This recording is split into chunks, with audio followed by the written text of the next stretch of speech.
Happy Monday. Good to see you, Laura. Good to see you, Balsam and Soar 55. So glad that you're all on Instagram with us.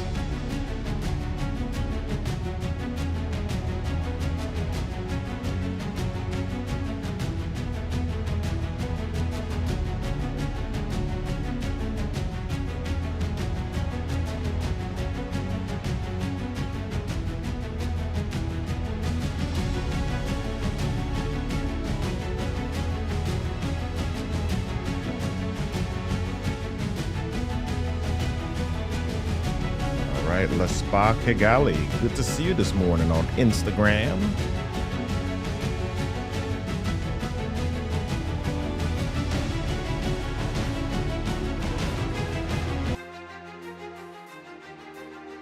Happy Monday. Let's start with our affirmation today, and it says, today is my best day. Yeah, today I will win. Today, I fully embrace my God-given gifts, and today, I courageously step on my fears. Today, I operate without hesitation, and today, I make an impact. Let's go. Here's the truth, y'all. We just want to know stuff. We just want to have the answers. So, we want to know what's coming next. So we use GPSs and weather apps and recipes and every predictor we can find, right? We enjoy mystery on TV and in books or even a horror show at Halloween, but generally in our lives, we crave certainty.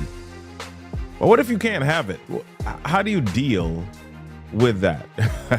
Let's talk about that in a moment. But first, welcome to the show. I'm Robert Kennedy III, RK3. That's me, Monday Mindset Movement, 15 to 30 minutes of motivation, elevation, inspiration, designed to get you thinking, blinking, rocking, and rolling through your week. Thank you all for showing up today on LinkedIn, YouTube, Instagram, Facebook, and even Twitch this morning. I'm so glad that you're here. Do me a favor, if you want to get down with the Monday Mindset crew and know when we're live, go to mondaymindsetmovement.com or text live to 240-557-8679. All right, come get some. I'm glad that y'all are here. Let's jump in and get started with this show today. Ready? Let's do it.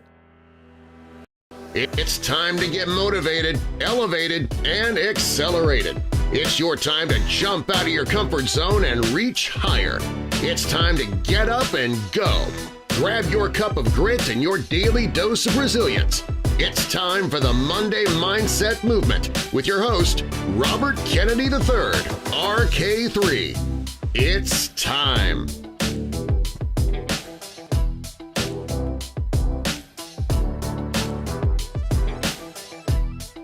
Hey, my friends, I am so glad you decided to join the movement today. Yes, the Monday Mindset Movement. Do your man a favor.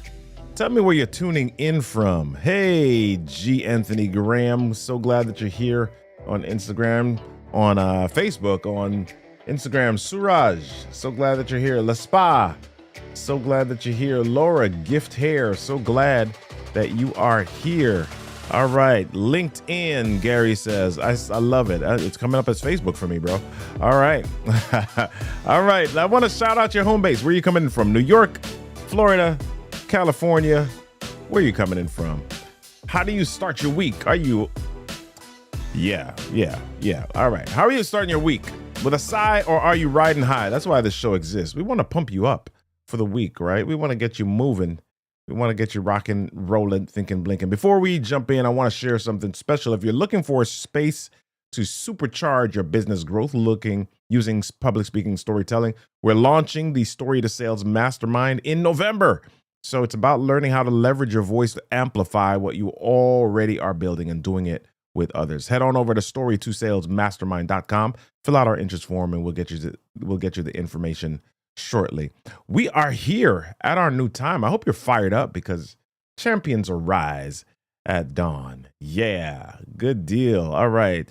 G. Anthony Graham says Bronx, New York. Sigh. Why is that a sigh, brother? Oh man. All right. Don Kirk Lewis. Danny from Florida. I like it. Excellent. So glad that y'all are here this morning. ORL 4879. So glad that you're here this morning. All right. Let's dive in. Let's dive in. So several months ago, I told y'all about a trip that my wife and I went on. We went on a trip with some other couples, right? And this trip was a really neat trip. We loved it. We absolutely loved it. We got to spend some time with some other couples and experience some new experiences. Now, one of the activities that we participated in on this trip was a trust walk. And the idea behind this trust walk is that one partner is blindfolded and the other partner would guide them using only their voice. Right?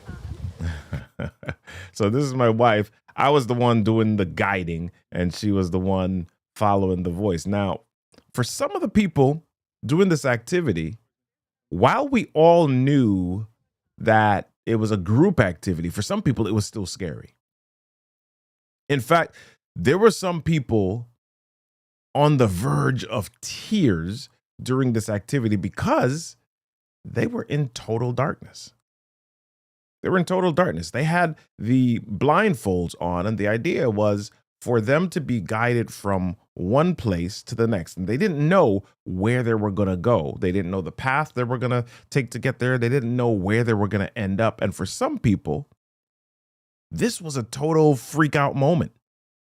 They were uncomfortable with this to the point of tears. Now, after we did the activity, we did a debrief and we figured out, or we tried to talk about what were some of the lessons that were learned in this. And quite a few said that it wasn't really that it was dark, right? It wasn't that the blindfolds were on and they couldn't see. It was that they felt out of control and uncertain. And one partner used an example. They said, sometimes I'm at home and it's nighttime and I'm sleeping and it's dark in the room and I have to get up to go to the bathroom or something. And I'm not scared of the dark. But at home in the darkness, I kind of have a sense of where everything is. So I can kind of feel my way around. But in this situation, I'm outdoors. I have no idea where I'm going. I can't feel my way around. And even though I hear the voice of my spouse, I still felt alone and uncertain. I want you to think about that for a minute. I want you to think about that for a minute. You don't have access to seeing what's ahead in the way that you choose to. You do have access to a guide. And all you've got to do is trust the guide. There are other people on the same journey as you, and you hear them around you, and yet we feel alone because we are holding on fiercely to the idea that in order to make it, in order to achieve comfort, we must be certain and we must be in control. Think about that. Think about that. A lot of us have all of the resources around us. We have everything we need to be successful. And yet, because in one area we may feel out of control, or there's this one space that if we step into that area, we step into uncertainty. And so we decide that we're not going to step into that space. Or if we're in it, we jump out or we try to jump away from it because we're not in control. Is that you? Or maybe it's me. Is that any of us? And maybe it's not in every part of your life, but it's in certain parts of your lives. Right? Where in your life does uncertainty freak you out? Where? Is it in your career? Is it with your kids? Is it in your relationship? How often do we quit on our jobs How often do we quit on our businesses? How often do we quit on our relationships? How often do we quit on life because we feel uncertain or we lack control? There's this great book called Uncertainty by Jonathan Fields. And in the book, he talks about a CEO, a tech CEO, who was handling billion-dollar projects. And on the way to becoming a super successful executive, he found himself becoming less and less and less happy with his job. And so he thought about it and realized that he was having to respond to life on everyone else's terms. And this did not make him happy. And so he decided that he was going to give up his job.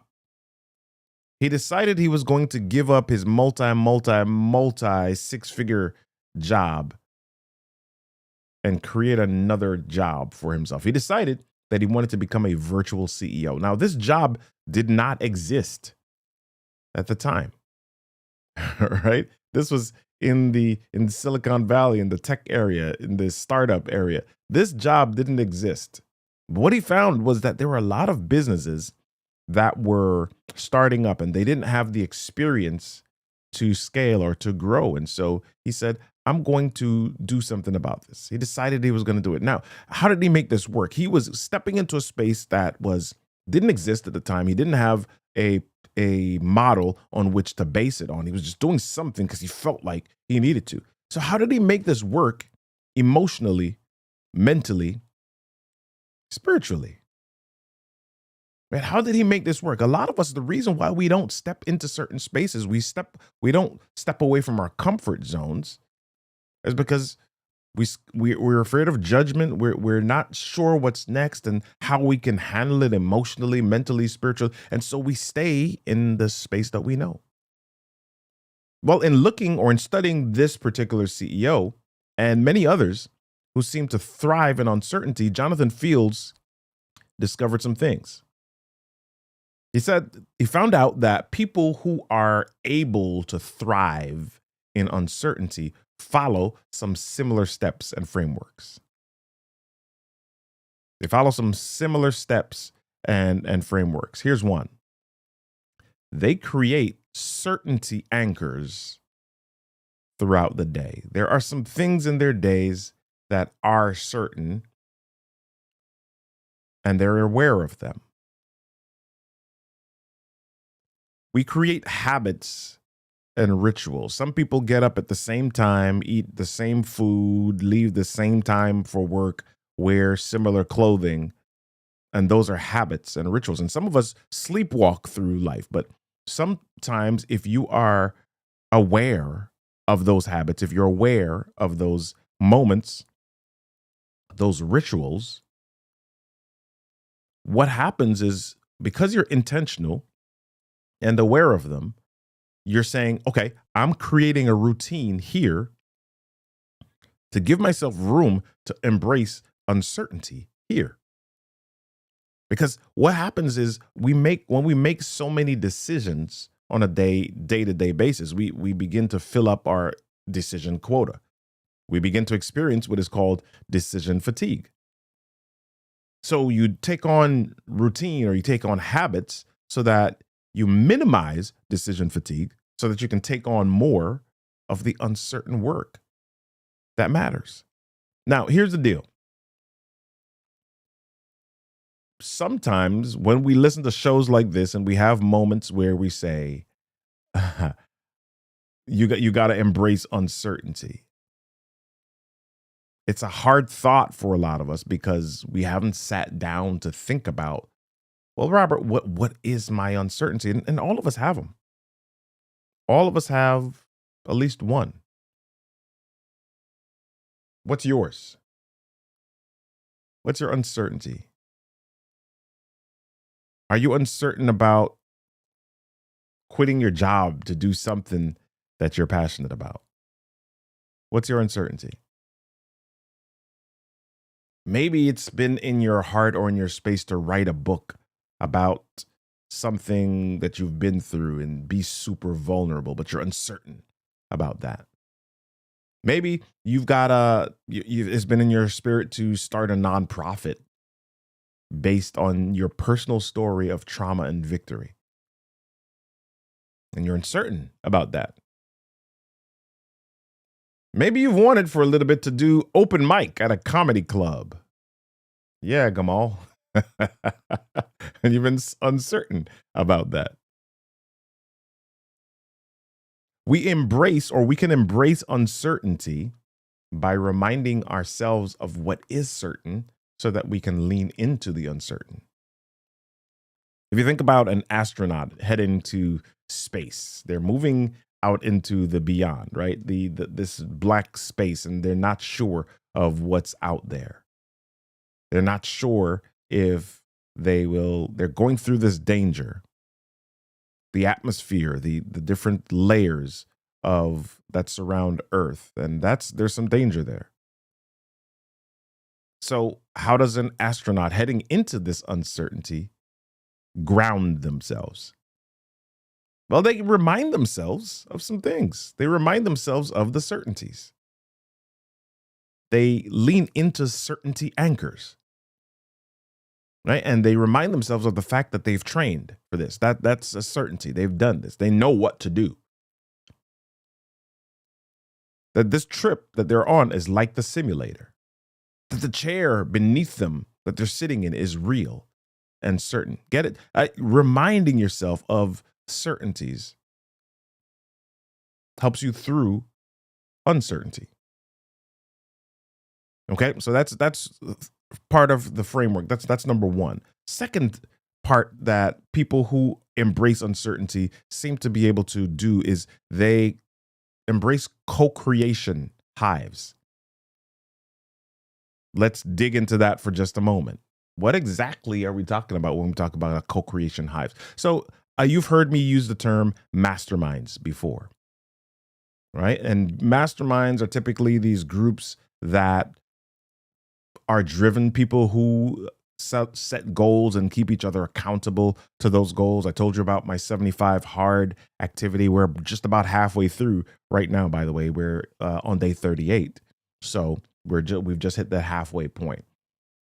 And when you're in masterminds, you talk about ideas and you talk about goals and you keep each other accountable to that. Yes, that's important. And yes, that's good. And in a co-creation hive, it's not just a mastermind that keeps you accountable. Co-creation hive is a mastermind that keeps you accountable to exploration and embracing the messy middle, right? Groups that help you move past judgment and disarm the emotion. Groups that help you pivot and try things new or try new things. Groups that help you look at the possibility of failure and growth. Do you have a co-creation hive, a group that is willing to help you figure out things that don't make sense or to try them? Do you have any of those? If not, go get you one. I need to get another one. Right? So getting comfortable or embracing uncertainty requires being used to uncertainty or seeking uncertainty. Right? If I'm always seeking what I know, if I'm always seeking places where I have the answer, then that minimizes my ability to be creative when I don't have the answer. All right, so that's number two. That's okay. That was number two. Number three, the third one is getting comfortable with nothingness. Getting comfortable with nothingness. It seems we always have to have something around us. It seems we always have to be doing something. It seems like we always have to be involved in something. We always have to be scrolling. We always have to be liking. We always have to be commenting. We're always doing something. Are you comfortable with nothingness? Nothingness when you don't know what's next. Nothingness when you don't know what's coming up. Nothingness when you don't know if it's going to be good. Nothingness is when you don't know if it's going to be bad. When you don't know anything. Are you comfortable with nothingness? How do you get comfortable with nothingness? Well, the whole idea of meditation is just that. You've heard of mindfulness, and that's another form of meditation, but meditation is hard because our minds naturally wander. Not wonder, W-O-N-D-E-R, wander is what I'm talking about. We left, right, up, down, just our minds want to go everywhere, and our minds want to focus on stuff. And so it's hard to sit and focus on something that seems like nothing, like breathing. Right? So part of gaining comfort with uncertainty is embracing nothing.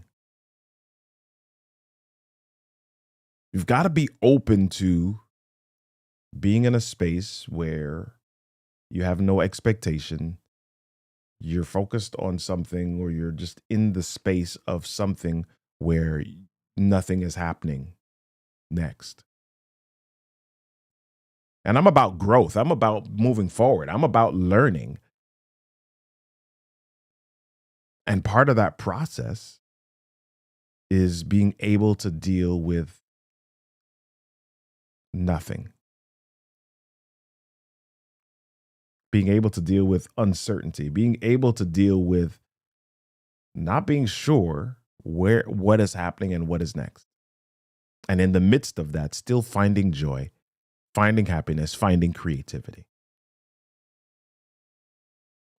So we're winding down. We're wrapping up. Okay. So we've got homework that we always have. And your homework for this week, there are two things I'd like for you to do. Number one, this book by Jonathan Nelson, not Jonathan Nelson, I'm thinking about gospel music. Jonathan Fields, Uncertainty. I want you, if you have the ability to get Kindle or whatever it is, I want you to get that book. I want you to go check it out. Get the audiobook, do whatever you got to do. Find the book Uncertainty by Jonathan Fields. Find that book. Let me actually look really quickly at the entire title. The entire title is Uncertainty, Turning Fear and Doubt into Fuel for Brilliance. Right? Get that book. Get that book. And then the second thing that I'd like for you to do is write down, just sit for a moment and write down, if you knew that you couldn't fail or you wouldn't be judged, what is one thing that you would do immediately? And it may take you a few moments to figure out what this is or what this looks like. And that's okay. Okay? Two things.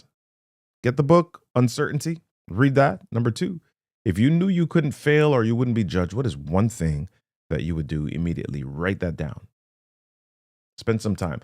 Part of what happens when we do this show and we give you homework is I don't only want to pump you up for the week. I don't only want to inspire you and motivate you for the week. I want you to implement some different actions. Because, see, we've been operating a certain way to get to the space where we are right now. And I want you to implement some different things. And sometimes that takes sitting down and just putting pen to paper. So get the book and then sit down and write.